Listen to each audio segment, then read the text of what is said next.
Welcome to the Nut Gallery Review, bringing the news on the media that shapes your world. I'm Jason Schulte, and welcome to episode 183. I'm Sean McFadden. And I'm Mike Anstead. So my quick thing I want to talk about at the beginning of the show was the Buzz Lightyear trailer that was released. Oh my goodness. Uh-oh. You We weren't have some excited? opinions. No, I'm extremely excited actually. Oh, okay. Like the premise of it, just from that trailer alone, just like makes me really, really excited. And the fact that my when that comes out, my 5-year-old is kind of into Toy Story. Like that might be the first movie I bring him to a theater or something with, and so Nice. I'm kind of excited about it. Well, I had seen it, and I texted my wife immediately and said, "I don't care if our son wants to go or not. I'm going to see this." So luckily, he was pretty excited as well. So it seems like a fair. I mean, it's kind of brilliant because you're going to get the adults who grew up with Toy Story wanting to see it, and then everybody after that. So I think it's going to be probably a pretty big success. I mean, it's a Disney Pixar, man. Was there any doubt? I mean, to be fair, yes, there has Pixar has not been happy with Disney proper recently because a lot of Pixar movies are going straight into Disney Plus, at least recently. So, I mean, they're thankfully doing some good work on this Lightyear movie because I'm really excited. Like a space adventure with the guy who inspired Buzz Lightyear the toy. Like I'm all in. Well, and I would say I've been disappointed with Cars 3. I wouldn't say that Toy Story 4 was anywhere near the top of the Toy Story movies. So, Yeah, I but that guess, was a pretty high rung on the ladder to be aiming for. And correct me if I'm wrong, but isn't Cars 3 your son's favorite? no, he's watched it once and never watched it again. Oh, I'm thinking of Cars 2. Yeah. Okay. See, you can't even remember that Cars 3 exists. That's funny. But yeah, It wasn't the best showing, and it was a weird way for them to end it. Yes. Yeah. But Coco was good. I really enjoyed Coco. Coco was good. And that was pretty recent. It's 2017. Onward is probably my favorite of theirs. Onward was great. So Wasn't yeah, what's the recent one? Soul and Luca went Luca, straight yes. into Disney Plus, and not even like the premium membership. And so Pixar has been I've read some reports that Pixar was a little bit upset with Disney proper about those decisions. So And Luca is one of my son's favorite films of the last couple of years. So It's really good. I enjoyed it. Silencio Bruno. well, we can move right into movie classic because we're really kind of already in that mode. So I picked Sandlot for our movie classic. I was completely kind of blown away that we hadn't covered Sandlot at some point and went through the list like 3 times being like, there's no way we haven't covered this. But I think it's just that we talk about it so much just with other things that it felt like we've covered this. So It has to be because he sent it out, and I was like, "We've done that." Like, no, we haven't. Oh, okay. well, if someone can Yeah. find where I missed that we did that one, I got the text and I got really excited because like I've just been extremely busy and my family has been extremely sick, and so I'm glad that you chose a movie that I've seen 8 bajillion times, so I didn't have to watch it again because I just love this movie so much. So it's very easy for me to talk well, about. in case there's anyone in the universe who has not seen Sandlot, and there's got to be a few, the movie takes place. It's kind of in a kid's summer where he has moved to a new area. He has a stepdad that they don't necessarily know how to function together very well yet, and he's trying to make friends. He's slightly awkward, and he ends up making friends with some other boys who every day hang out at a Sandlot, which is their own little almost hidden neighborhood ballpark that sits in between some houses, and they show up every day and just have a good time. And this movie really follows the hijinks of them playing baseball, uh, dealing with social pressures of wealthier families, um, incident at the pool, and a very big fear of a beast that lives in the backyard of a house that neighbors their The beast. neighbors their Sandlot. So I don't know if that sums it up pretty well, but Yeah, I think you got it, man.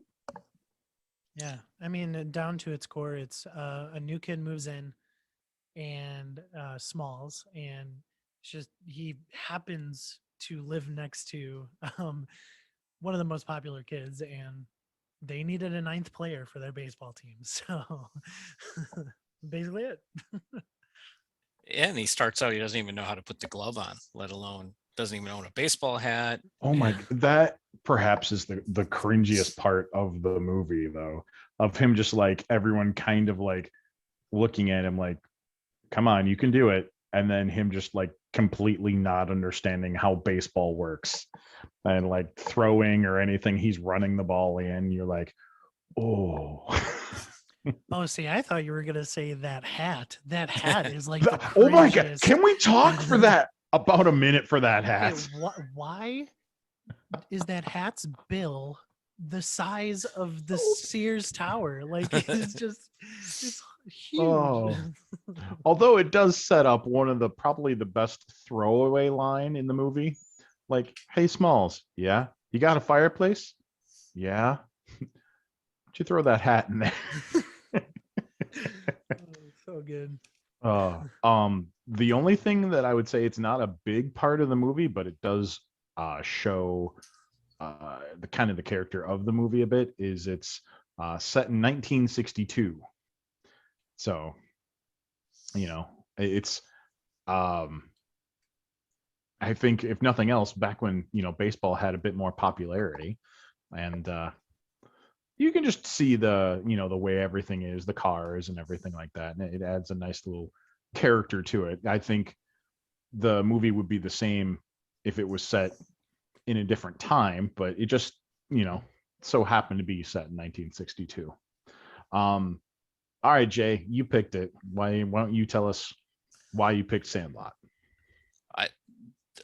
I think it would be easier to say find what didn't exist to make this a classic, because it's pretty much classic from the start.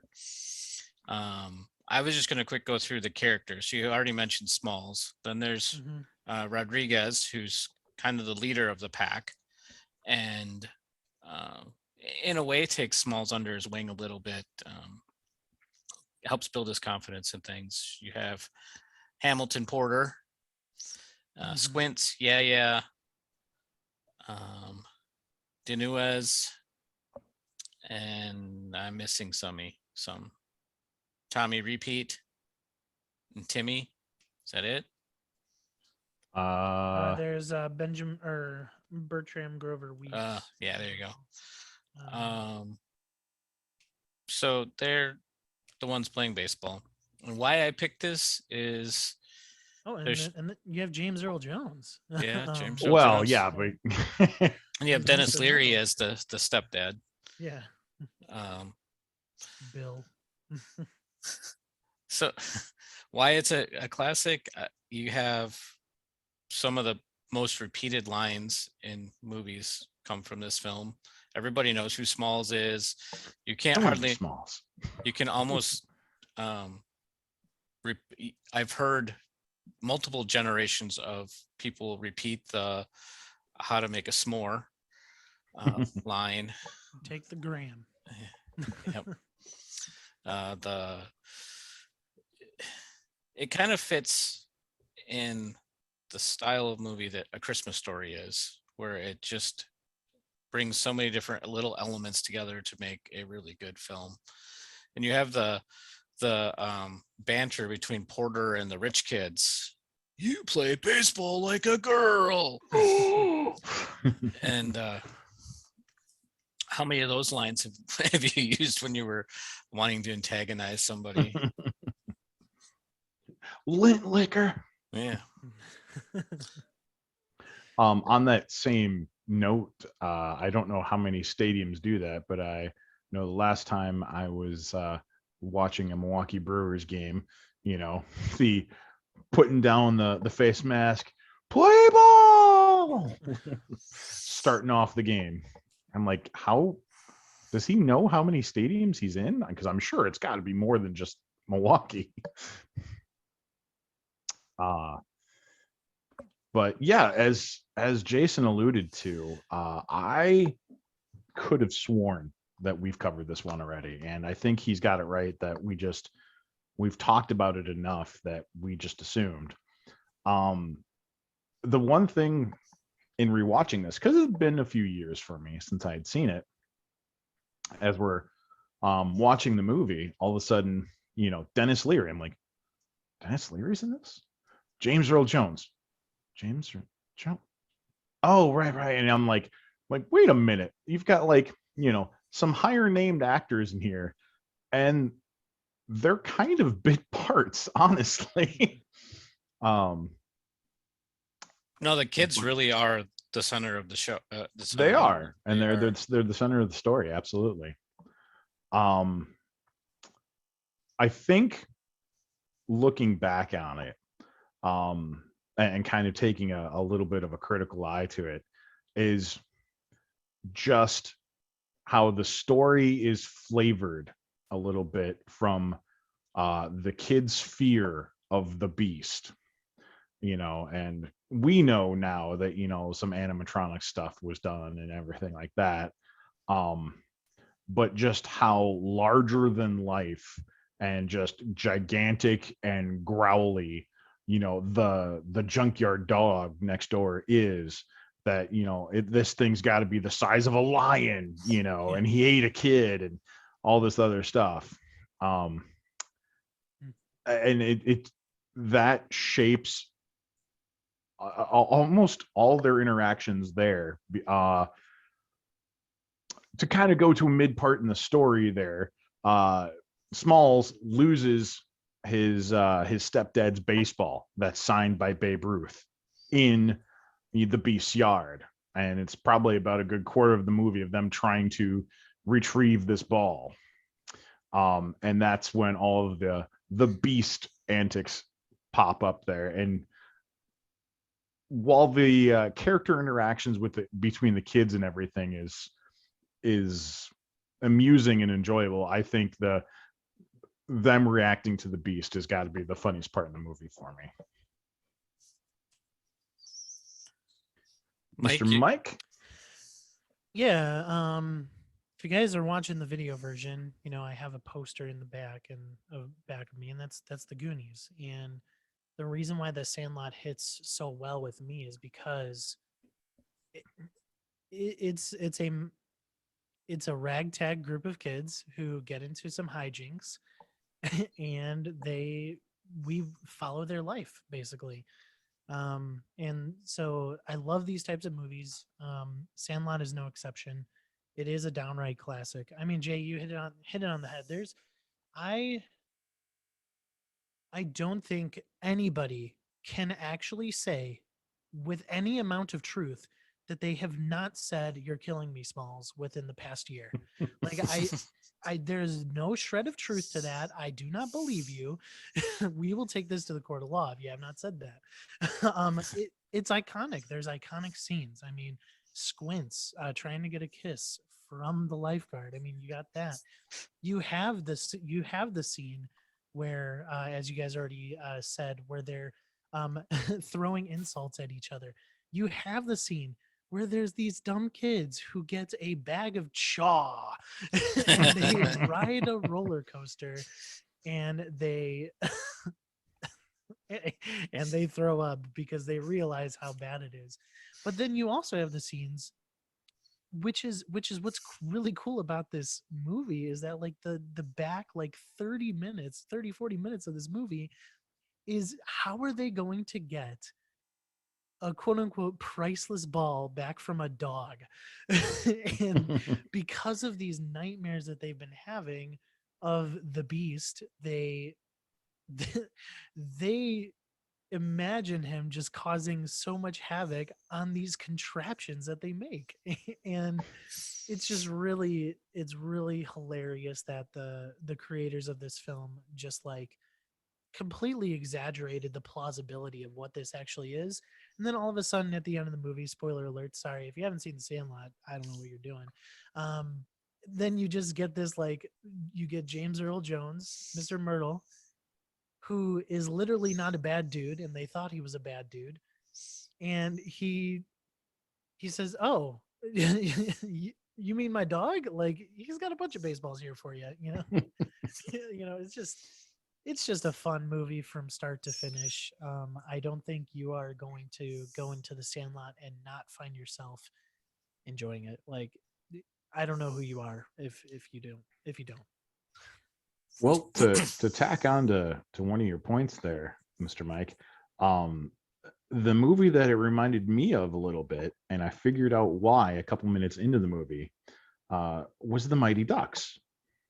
Yeah. And I'm sitting there going, why am I drawing such a huge one to that? That's because one of the actors was in both of them. Brandon Quinton Adams was both in the Mighty Ducks as Jesse Hall and was Deneuez in The Sandlot. Mm-hmm. So,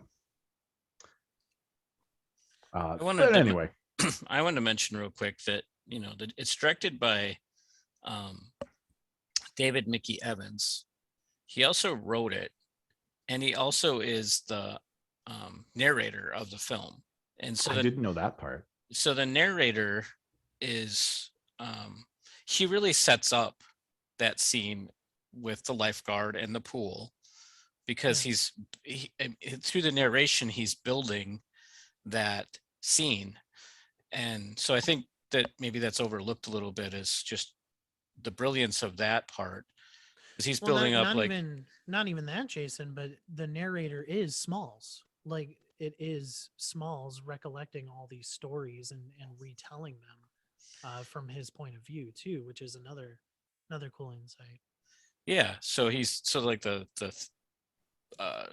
pool scene, he's like, and then this event happens that that he does what no one thought he could do, and it's so. And then at the end of the movies, he says that Squints ends up marrying Mrs. Peppercorn, right? I believe. Peppercorn, Yeah, pepper.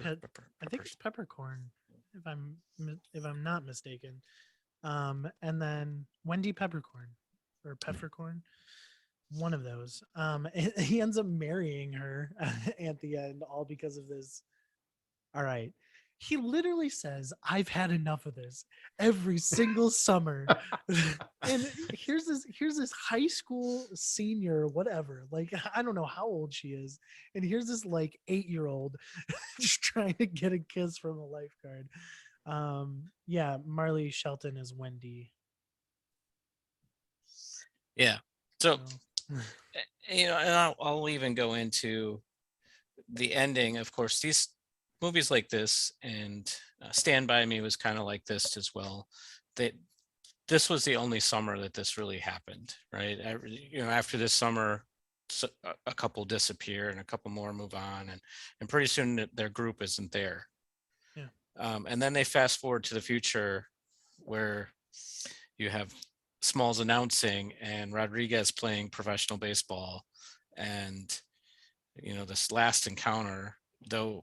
To me, I'm saddened by it because the group falls apart, but you still have this one last moment of magic before they close the film. That's a good way of putting it. I like that. So, go ahead, Jay. No, we've talked a lot. Sandlot is one of my favorites from all time. Not just from childhood, but all time. Mm-hmm. Couldn't wait for the day that I could share the film with my son. And he now quotes it just as much as anyone else. And we go camping many times a year, and don't ever have a s'more without talking about how s'mores are made. Um, so this film is definitely a part of everyday life for us, and you can't say that about a lot of films. It's true. That is true. It's man, it is a good one. The actors are kids, and from time to time you can kind of tell that, but for the most part, it's a solid movie all around. It's got a good, uh, nice story, thought out, and it's well put together. I will say another piece of this that makes me really think it's a classic. Not that I have to continue to justify this, but you can watch this movie and you know exactly what's going to happen, but you wait with anticipation for it. So you wait for anticipation for the scene at the pool. You wait with anticipation for these contraptions. And I actually, a lot of times I'm like, I hope it works this time, knowing that it's not going to, but because they build some really cool contraptions They do. to try to get this ball back from the beast, including a pretty cool The catapult. the catapult, and then they had a vacuum scheme. The scene with the other kids coming and trying to torment them and antagonize them, and knowing how that turns out. So I sit and watching this, and then I'm like, oh, this is the next scene, and I'm excited. And I've watched this hundreds of times and still get excited for the next scene. So you don't get that all that often in a movie. So I guess anyone else with final thoughts? I am definitely not going to fight you on it being a classic. It's, as I said, it's a good movie.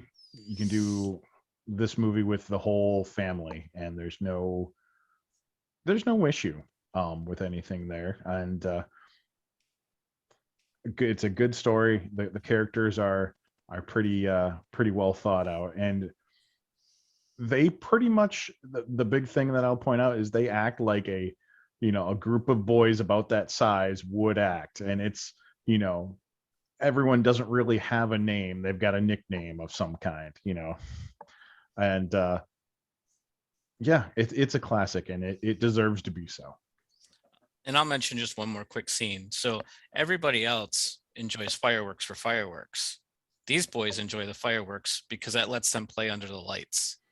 So baseball really is like, how can we squeeze in a little bit more baseball into our lives? And it's like, fireworks are going off, so we can have a night game. So, Mike, did you have closing thoughts? Can you guys hear me? Yeah. All right, Mhm. cool. Yeah, it's incredibly, it's one of my favorite movies of all time, and it's an incredible story. It's a lot of fun, and I don't think you could get much better when it comes to like one-liners and quotable things. Like it's just a classic in the cultural aspect as well. I don't know if you guys said that. Well, I couldn't hear you guys. I was having some audio issues. Sorry. But honestly, the way that Sandlot has impacted our culture is what makes this a classic as well. And so, yeah, brilliant movie. I watch it probably once a year. I just love it so much. All right. All right, we'll move on to November movies. There's a small film coming out from Disney that most people probably haven't heard of. It's called Eternals on 11/5. It's PG-13 for fantasy violence and action, some language, and brief sexuality. The Eternals began millions of years ago when the cosmic beings known as the Celestials genetically experimented on humans, creating the superpowered and near immortal beings and a more monstrous offshoot known as the Deviants. The two races moved behind the scenes throughout human history while also engaging in cosmic power plays. Stars Angelina Jolie, Salma Hayek, and a bunch of others. And it's adaptation based on the Marvel comic book series by Jack Kirby. This is the very first Marvel one that I kind of shrugged at. I don't know. I don't really care about this one. I'm sure I'll see it eventually, but in the meantime, I'm not going out of my way to try to see it. I want to know why they weren't involved in the Thanos piece of the Marvel story that just finished. I mean, if they're doing all of this work behind the scenes, it seems weird that they've shown up now when all the hard work is done. Yeah. And supposedly that's going to be explained, but I'll be curious what that explanation is. Yeah.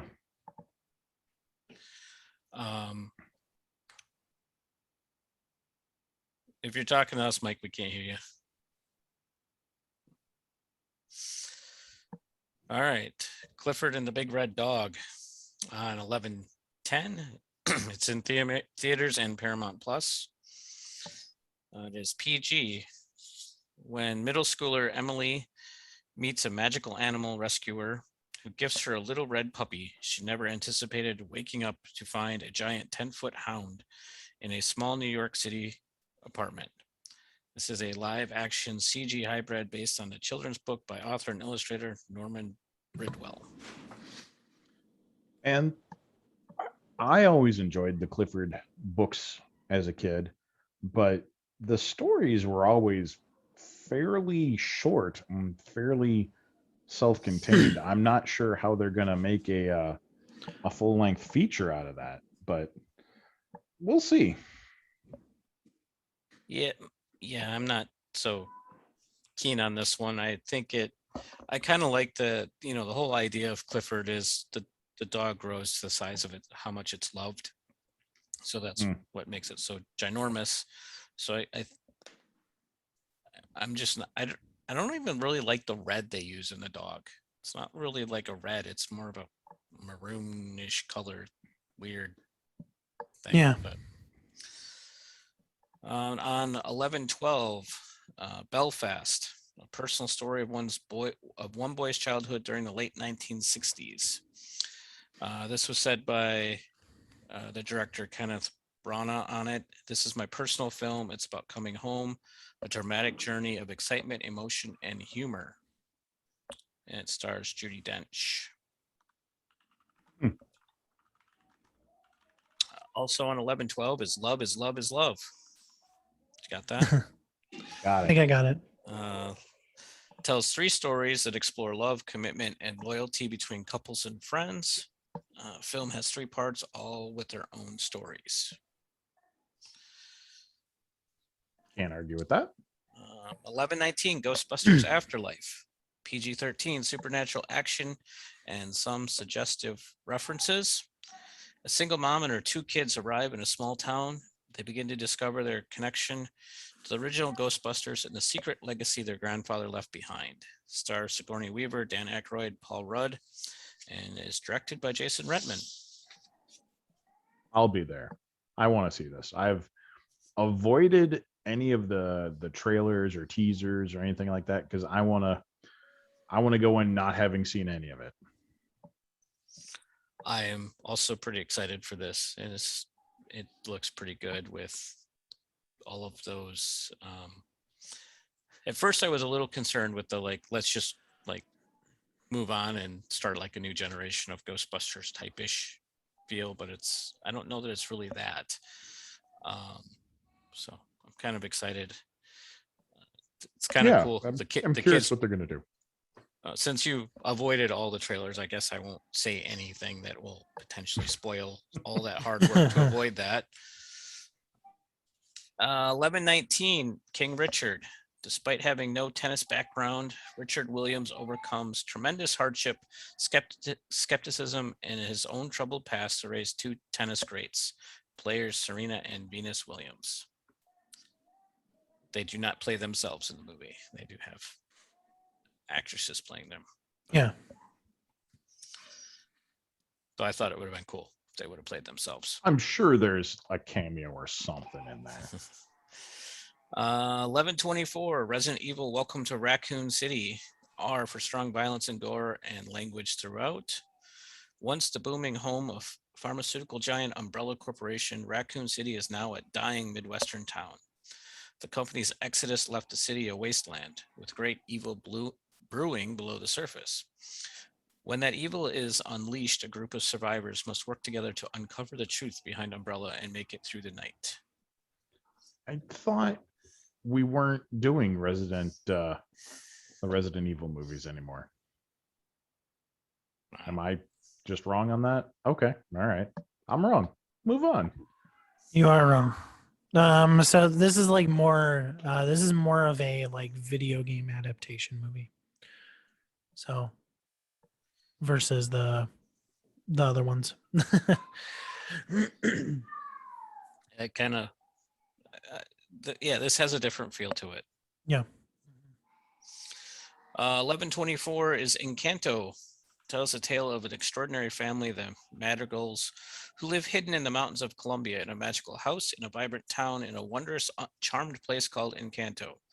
The magic of Encanto has blessed every child in the family with unique gift from super strength to the power to heal, every child except one, Maribel. But when she discovers that magic surrounding them is in danger, Maribel decides that she, the only ordinary one, might just be the one that can save their family and be the last hope. This is from Disney Studios. All right. It looks okay. Yeah, that's about what I got. I think it could be similar to like Coco in some ways. So We'll see on this one. I'm withholding judgment. And finally, House of Gucci on 1124 are for language, some sexual content, brief nudity, and violence. House of Gucci is inspired by the shocking true story of the family empire behind the Italian fashion house of Gucci, spanning 3 decades of love, betrayal, decadence, revenge, and ultimately murder. We see what a name means, what it's worth, and how far a family will go for control. It stars Lady Gaga, Jared Leto, Adam Driver, Salma Hayek, Robert De Niro, directed by Ridley Scott, and based on Sarah Gray Farden's book. So they've definitely got some decent star power here, and that intrigues me. But the story itself, I couldn't care less about. So it's going to be one of those of like, how good, is the story, because what it's based on, I don't care. But with those kind of names, you have to at least give it a little bit of attention. So that's our November movies. If I had to rate them, I would probably go with Ghostbusters, Eternals, and Encanto.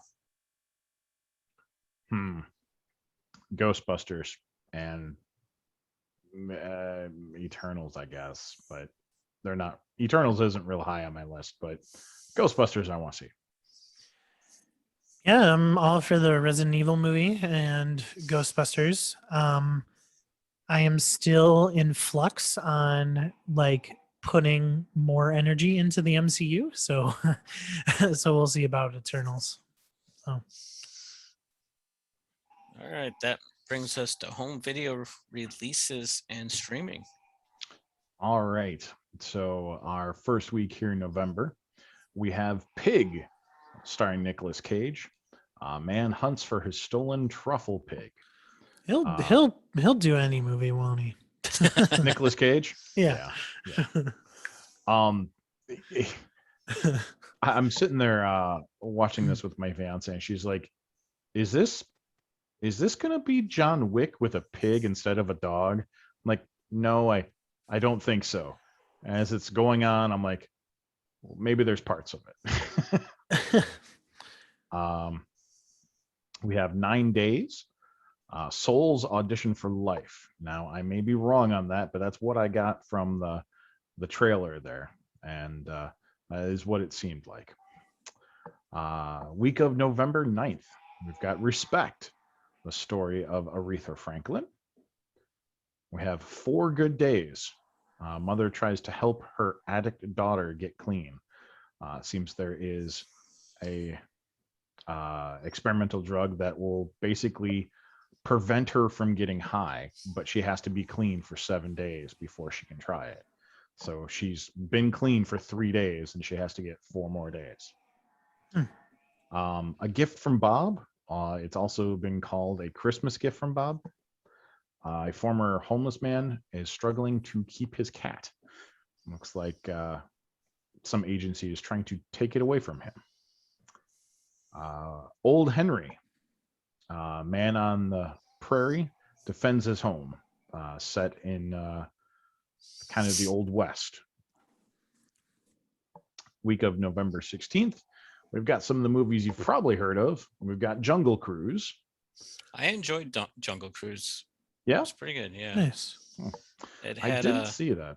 it had kind of a Jumanji feel, more maybe the classic Yeah. Jumanji feel, Okay. and less the newer day, maybe a little bit of the newer day Jumanjis, but kind of had that kind of adventure spirit, but also larger than life adventure too. Sure. Then we have Candyman. Of course, right after Halloween. Should have pushed that one out a little bit faster. You still have to And- say it 4 more times. Oh, no. Week of November 23rd, we have Raging Fire. It is a foreign film there. Police inspector tracks down those responsible for killing his protege. And then to end it off there, the week of November 30th, we have Shang-Chi and the Legend of the Ten Rings, which was pretty good, honestly. It was the first Marvel product that they've had come out that I knew nothing about the character. So this was kind of it was a treat for me, and I enjoyed it. Yeah. I would add Shang-Chi to my list as well. I have not seen it, so and then Jungle Cruise I would probably want to pick up just because I want to watch it again. I do want to see Jungle Cruise, so we shall see that. I think I will watch Shang-Chi. Did you get a chance to see it before there, Mike? No. So I'll catch it on Disney Plus. Yeah. I live so far away from a movie theater now. It's just almost not worth it. I was going to say this was the movie that brought me back to the theater. I did see this in the theater, but Black Widow was the first one I caught back out. But this one was the better movie. Yeah. I started Black Widow on Disney Plus, so I still have to finish it. And Black Widow is an okay movie. I take some issues with some of the character things they do. Yeah. It's an okay movie. But Shang-Chi, good movie.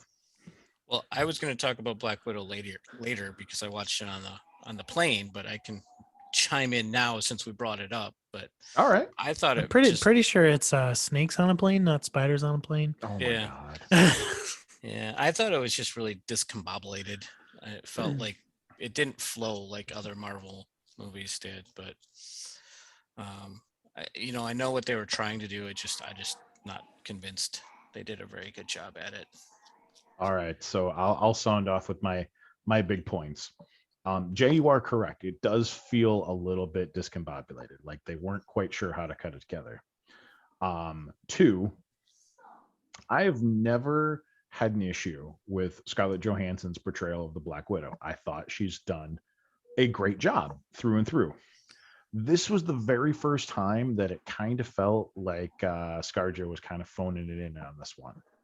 And because she's overshadowed by pretty much every other character in this movie, especially the character playing her younger sister, Yelena. I think that was by design, though. I think they wanted, because she was on her way out. So I think they were trying to introduce other characters that could fill that spot if needed. And I get that. My third point is a bit of a spoiler. So I'll just say I don't like what they did to Taskmaster. The character reveal on that I did not care for. So since we're making points, I'll make 2. Okay. I got 1 point too. Sure, go ahead. I will make the point that I love the fact that they made fun of themselves by poking Yes. fun at how she makes her heroic pose.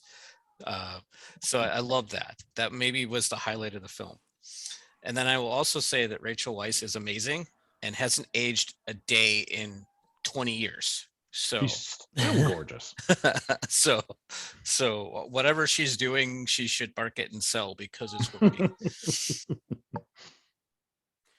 Yeah. My fiance kind of has the hugest crush on Rachel Weisz. And then, of course, when she comes on screen, I could feel her whole body just go rigid. I was like, okay, settle down. Okay, then. She calls her the most beautiful woman on the planet. Your point there, Mr. Mike. The further and further I get away from Endgame and the more stuff they bring out, the further and further and more I wish that the MCU ended with Endgame. That's where my head is at right now. Obviously it's Disney, they want to make money, so that would have never ever happened, but I don't know. It's really hard for me at least, it's really hard to end 10 years of success the way that they did and then continue it, because I thought it was a perfect ending. So really, really hard for me. I'll agree to you on that point a little bit. I think Black Widow should have come out before Endgame. Absolutely. I think that they messed up a little bit in their chronology of it, and this should have come out before Endgame.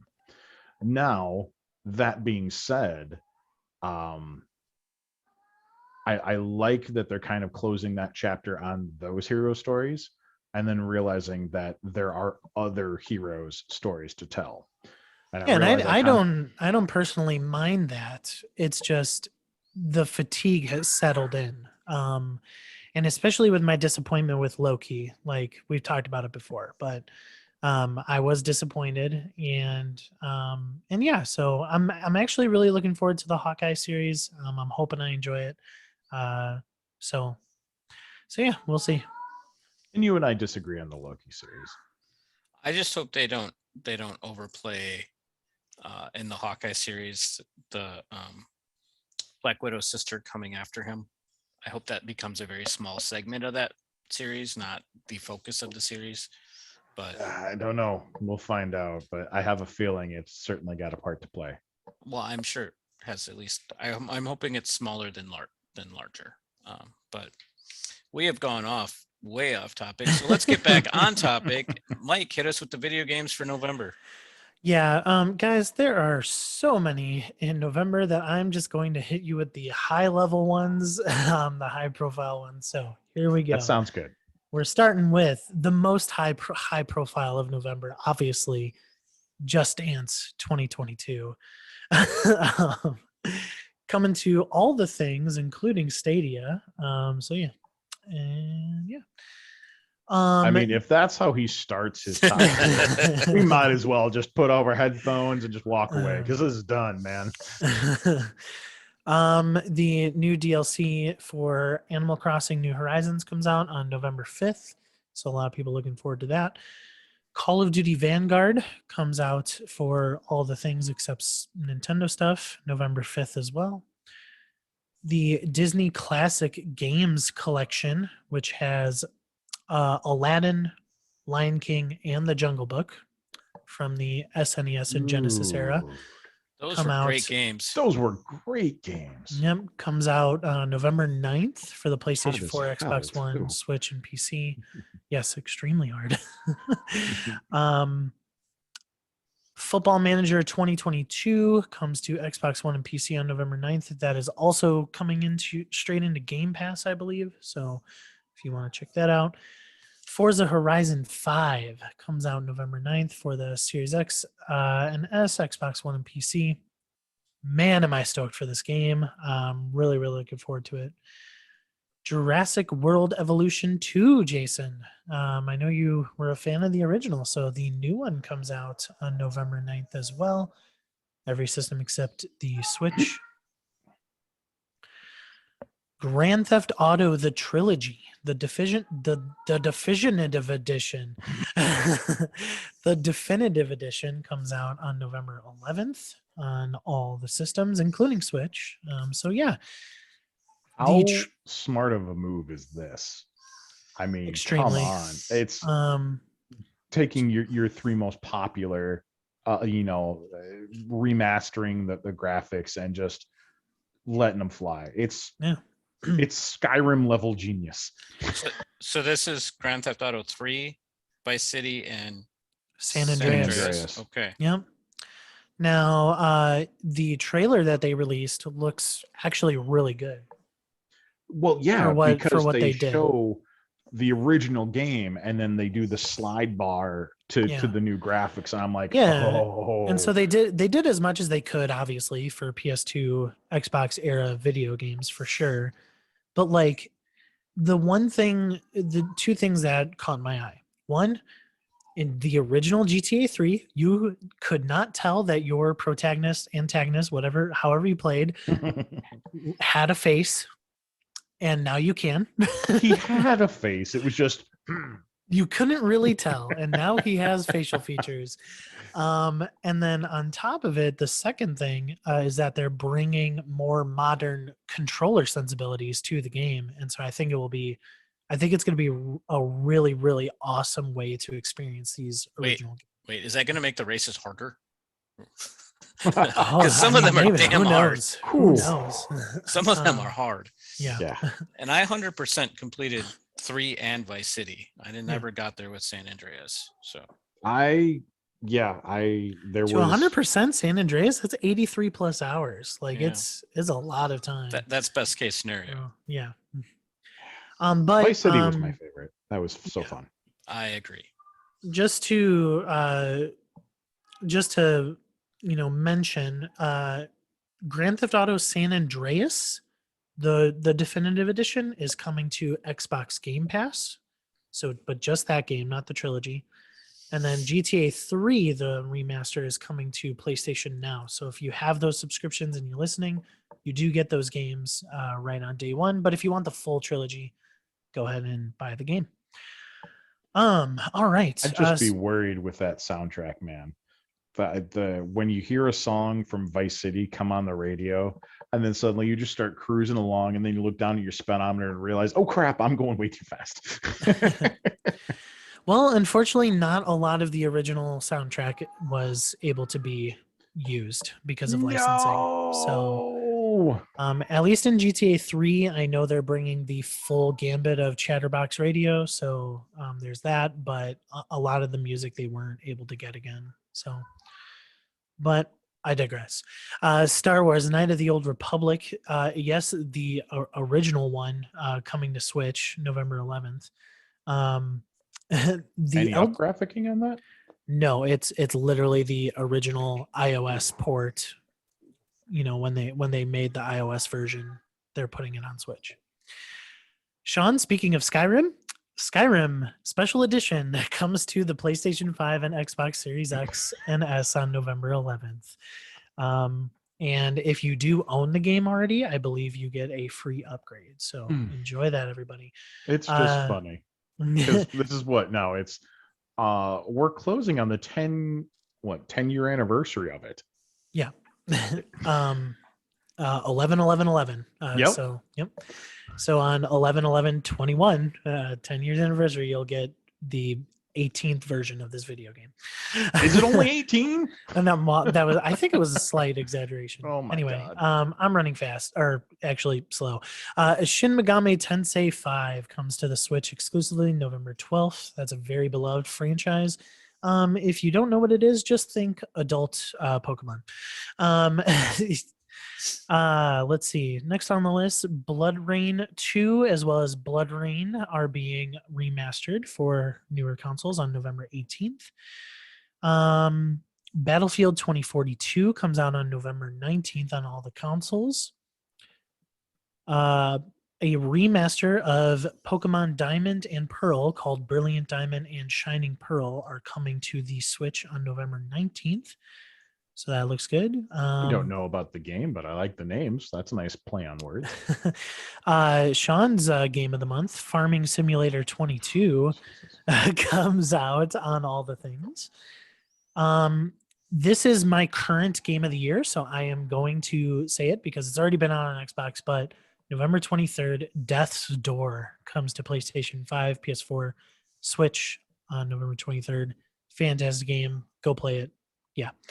And then finally, one of the a new DLC for Final Fantasy 14, the MMO Endwalker, comes to PlayStation 5, PlayStation 4, PC, and Mac on November 23rd. And there are rumors that that Final Fantasy 14 should be coming to the Xbox platform soonish. So keep that in mind. That's all I got. Well, I want to add in that I just learned this. So I don't know when this happened, but I just learned it that the Switch added 64 games. They to did. its- So now Mario Kart 64, Mario World. I don't remember what the exact title of that one was, but Super Mario Mario 64. yeah, Mario 64, which is one of my favorite Marios of all time, is now available to play on the Switch. And there's a host of others. I think Mario Tennis, some other ones as well. So I was just For $50 a year, by the way, to get access to those. Yeah.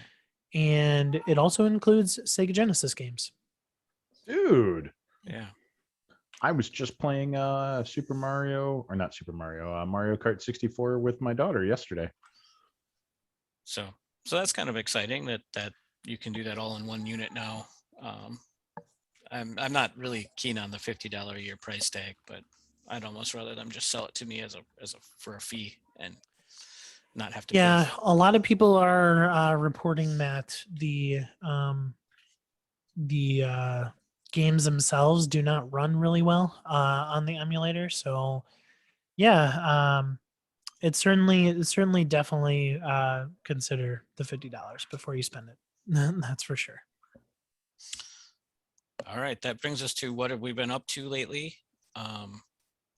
As some people know, I was out in California on a vacation, and as part of that, we did do the traditional Disney and Disney California Adventure Park, which they've converted Twilight of Terror to a Guardians drop ride, so that's pretty cool.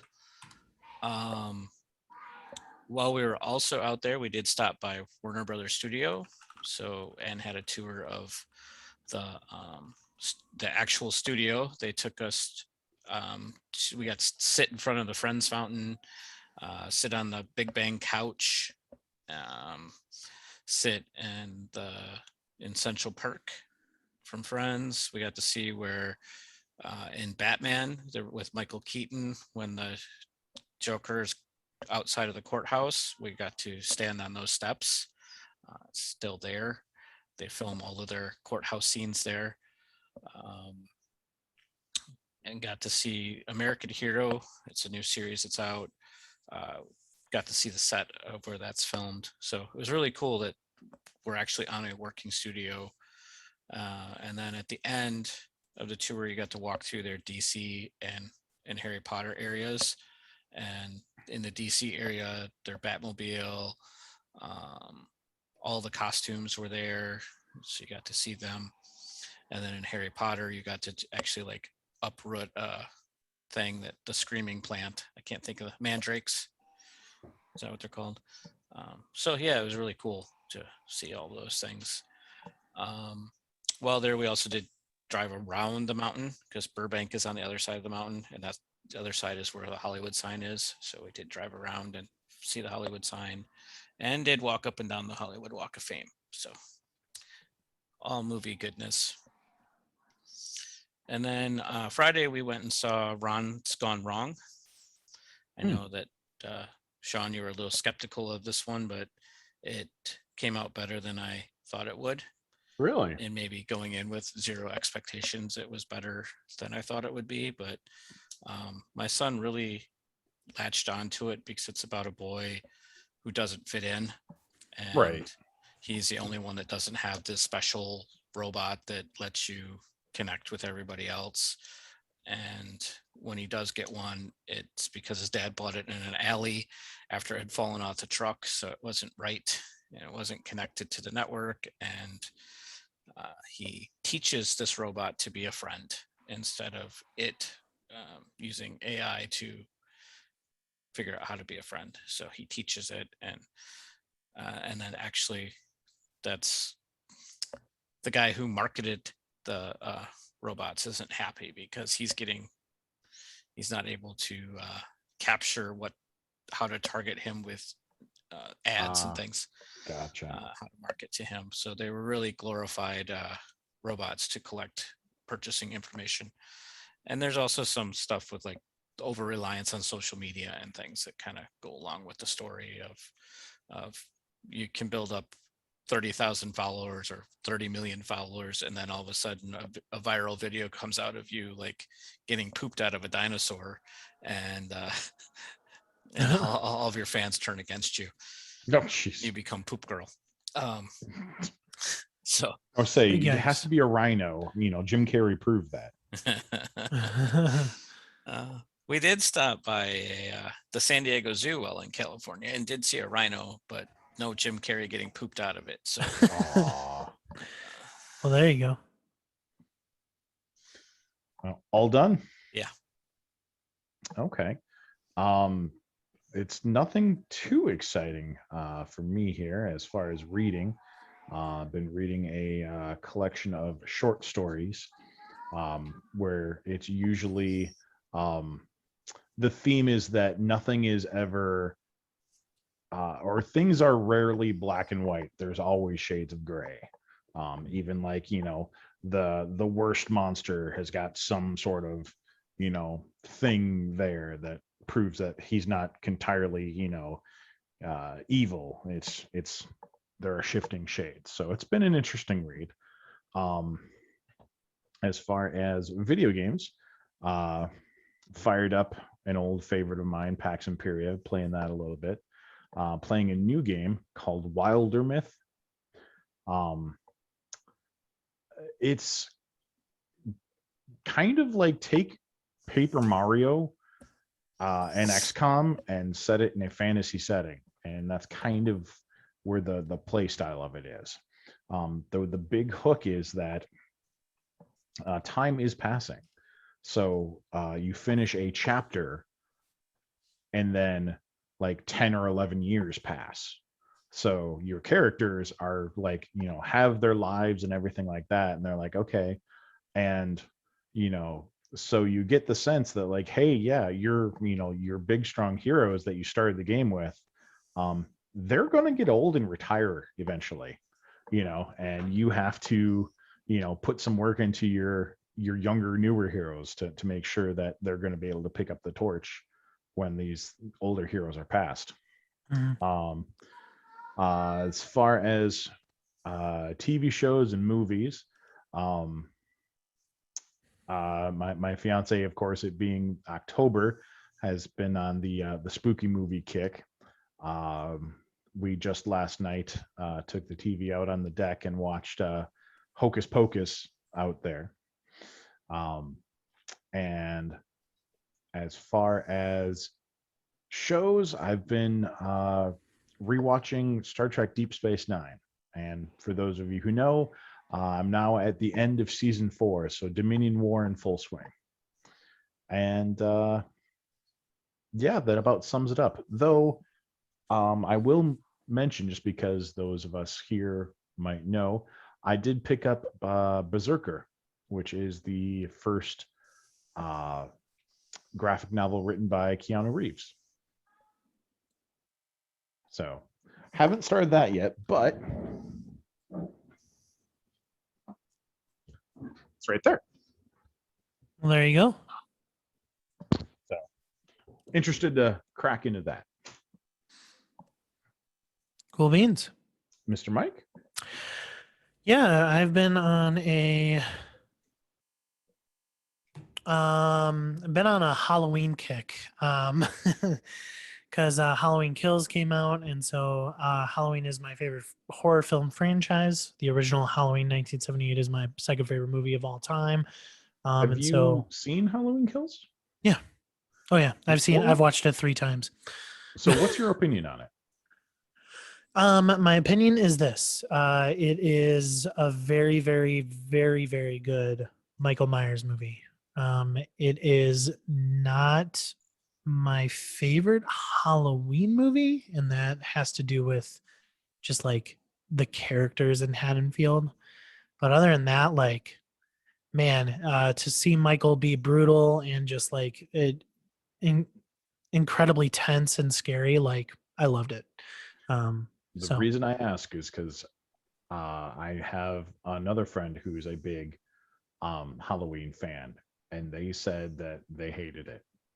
So, yeah, so like I go into the mindset of this movie as like a Michael Myers film. There are definitely some gripes that I have with it. There's certain characters that just didn't hit with me, and they're all honestly, they're all characters that are um from the original 1978 film, so just redone in in this movie. So but other than that, I think it's a fun and it, extremely like good horror film when you just think of it as a Michael Myers film. It's not as good as the 2018 film. I don't think it's even as good as the original, but it's a fun time. So yeah, so I've been on a Halloween kick with that. Video games haven't been playing too much. I when I do get the chance, I've been playing Back for Blood, the kind of spiritual successor to the Left 4 Dead series made by the same developers. Went straight into Game Pass, so I was just extremely looking forward to trying it out. And yeah, it was a blast. I have one issue with it, and that's the difficulty curve is actually insane. um, if you are not playing with friends, there's just no way that you are winning some of these missions. Just the zombies are just too much. So yeah. And then other than that, I've been playing a little bit of Psychonauts, the original, trying to get through that so I could play the nice. sequel. And then also, I've been playing Need for Speed Most Wanted, the 360 version, with my son. He's having a lot of fun watching me play, and so yeah. Other than that, the reason why I'm excited for the Hawkeye show is that I'm in the middle of reading that run of Hawkeye that it is pretty much based on. So that's what Ooh, I've been reading, the Matt Fraction one. So definitely a good so far. I'm a little down on some of the later issues just because of I don't know how much I enjoy Kate Bishop as a character. So that's just something that she's very prevalent in this series. So I just don't know just yet. So yeah, that's what I've been up to. I totally missed a big one. I when you said reading, Sean, you triggered me to think, yeah, I'm reading something kind of cool. I'm reading Dracul by the great grandnephew of Bram Stoker. okay. And it takes place as kind of I believe it'll be a prequel to Dracula, but Ooh, the main character is Bram Stoker, so it's kind of it's kind of fun to keep thinking that, oh, he's like kind of the original vampire hunter, but I'm not far enough in the. I'm only about halfway through the book, so I don't know how it turns out. It's not seeming like it's going to turn out real well for Bram, but must turn out well enough that he can write his story. And it often references that this is from the journal, that this is a retelling of the events from the journals of Bram Stoker. So it's kind Yeah. of fun that they've incorporated that in. And he's written a couple other books. I just happened to start with this one, and it goes pretty deep into some of the lore of vampires and Dracula and kind of the hierarchy and some of their special traits and abilities and weaknesses. So it's been pretty fun and a little dark at times, but but still fun. Yeah. So, all right. Well, until next time. Good night, everybody. Have a good one. Bye.